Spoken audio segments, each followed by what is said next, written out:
What's going on, guys, and welcome to today's video. And today we are hopefully going to fix an issue with the Jeep Grand Cherokee here, and it's kind of two issues in one. One of them is replacing the tired old motor mounts that are on this thing, and the second one that will hopefully get taken care of when I replace the motor mounts is fixing my front drive shaft that is rubbing on the exhaust.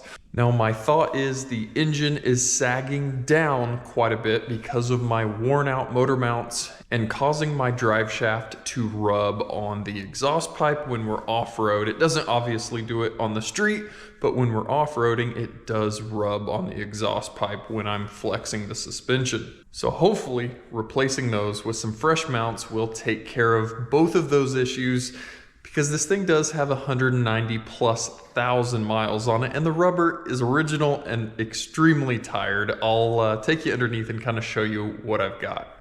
So as you guys can see, this is from the rear of the Jeep looking forward at the front drive shaft, front axle area, and currently there is decent clearance between the drive shaft and the exhaust. But if you look, you can see all of those rub marks on the exhaust pipe, and that is all from the drive shaft yoke hitting when we are off-road and flexing the suspension.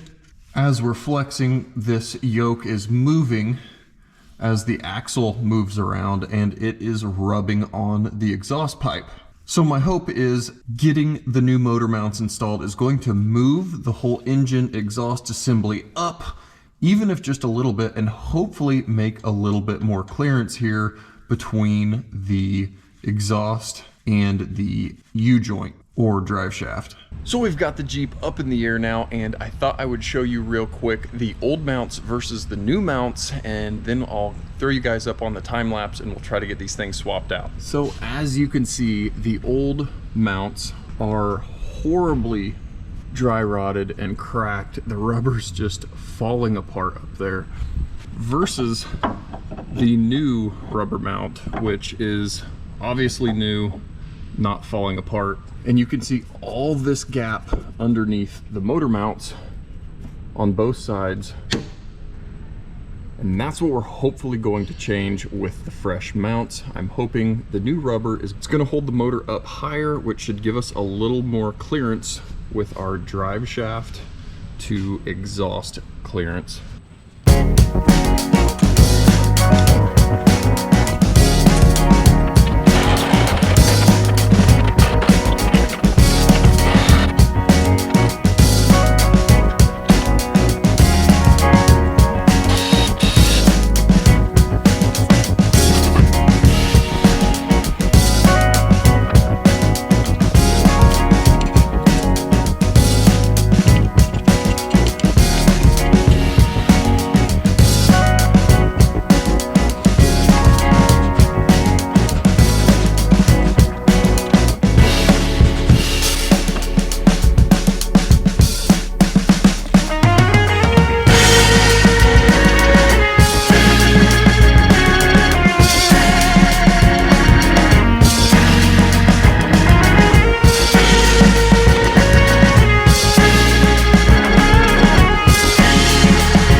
Guys, here's a little better view now that we've got both the old ones out and a new one sitting side by side.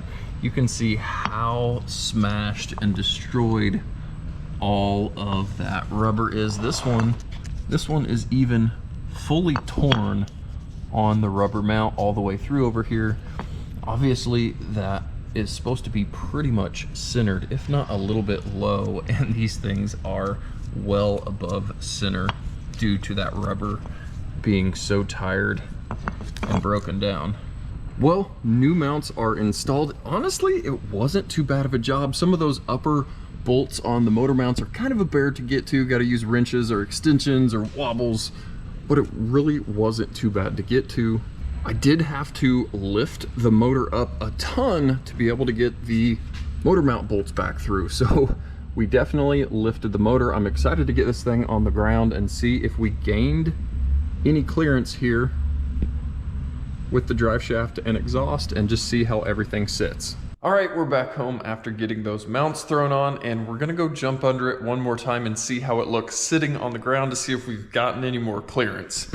Again, it's probably going to be really hard to tell, but the exhaust pipe is considerably higher up than it was before. I would say before it was almost kind of very much right next to the drive shaft yoke, and now it is multiple inches higher up. Now it still seems very similar spacing, but it's at least higher versus being right next to it. So I'm hopeful that moving that exhaust, the engine, everything up out of the way of the drive shaft will hopefully take care of our rubbing issue with the drive shaft. I unfortunately am not going to be able to test or figure this out until the next off-roading trip, but I'm hopeful that all of that extra clearance we got will take care of that issue, because I was kind of starting to worry or wonder if eventually that drive shaft yoke was going to cut through the exhaust, and then we'd need to get that taken care of. So hopefully we got it taken care of before we've ripped the exhaust open and caused other issues. But we'll just have to wait and find out until we go off-roading again. So guys, thanks for coming along and helping me keep this old thing on the road and ready for the trail. And guys, as always, thanks for watching, and we'll catch you guys next time.